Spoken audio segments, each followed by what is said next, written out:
আমাদের এখন ব্যাপারটা হয়ে গেছে পরীক্ষার চিন্তায় যে ছাত্রের আর পড়ালেখা করার সুযোগ হয় না সেই ছাত্রের মতো। এটা কথা আছে না যে পরীক্ষার টেনশনে কি পড়ালেখার সুযোগ হয় না।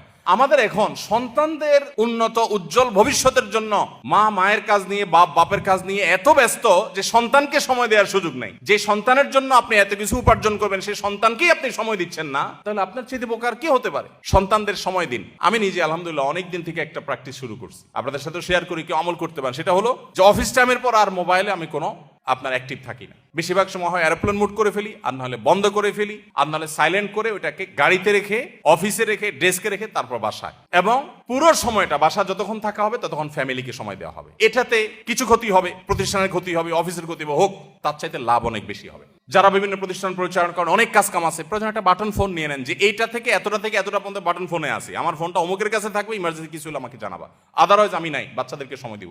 বেশিরভাগ বাপ দেখবেন বাসায় ঢুকতে ঢুকতে মোবাইলে কথা বলতে, হ্যাঁ ভাই ঠিক আছে অমুক জায়গায় এতটা মাল পাঠায় দেন, এসব বলতে বলতে ঢুকে।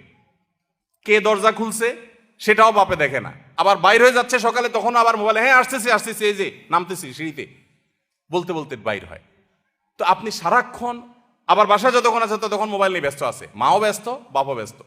বাচ্চাদের যে কি অসহায়ত্ব এই সময়টাতে, আমি তো মনে করি এই সময়ে প্রোডাক্টিভিটির জন্য মোবাইল নিয়ন্ত্রণ করা ছাড়া কোনো দিন সম্ভব না আজকের বাস্তবতায়।